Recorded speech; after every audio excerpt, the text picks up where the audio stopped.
Pumanaw na ang batikan at premyadong direktor at producer na si Carlo J. Caparas nitong Sabado ng gabi, May 25, at siya ay 80 years old. Kinumpirma na naulilang pamilya ni Direk Carlo ang malungkot na balita sa pamamagitan ng social media, ngunit walang nabanggit kung ano ang naging sanhi ng kanyang pagkamatay. Sa Facebook account ng anak ni Direk Carlo na si Peachy, nagpost ito ng kanyang pamamaalam sa ama sa pamamagitan ng isang tula. Ito ay may titulong Sa Bawat Tipa ng Makinilya, an ode to Direk Carlo J. Narito ang kabuuan ng kanyang FB message. Halos umaga na, sa libliban ng ugong, isang makinilya. Pilitang binabasag ang katahimikan roon. Isang manalaysay ng kwento ng buhay. Nilalabanan ng antok. Nagsusunog ng kilay. Sa kanyang taglay na brilyo, mga obra ng maestrang nobela na kanyang nabuo.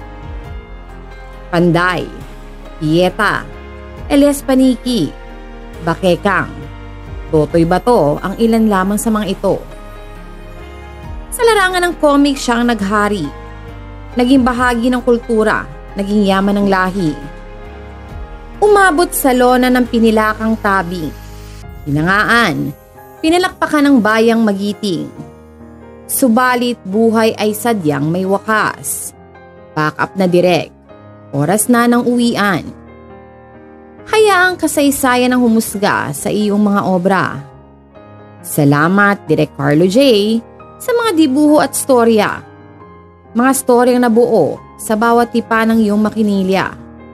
Carlo J. Caparas, 1944 to 2024.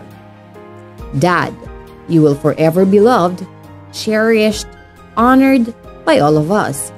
Love, the children of a king. Bukod sa pagiging direktor at producer, unang nakilala si Carlo J. Caparas sa kanyang mga obra sa comics. Kabilang na ang kanyang mga nilikhang Filipino superhero at classic characters tulad ni Panday, Bakekang, Totoy Bato at Tuklaw. Ang huling pelikulang ginawa ng namayapang direktor ay ang Kamandag ng Droga na tumatalakay sa problema ng Pilipinas sa iligal na droga. Partikular na sa mga panunungkulan ni dating Pangulong Rodrigo Duterte. Ayon sa pamilya ni Direk Carlo, magsisimula ang burol May 27, 2024 from 12 noon to 12 midnight sa Golden Haven Memorial Chapels and Crematorium, Villar Sipag, C5 Extension Road, Barangay Manuyo, Dos Las Piñas,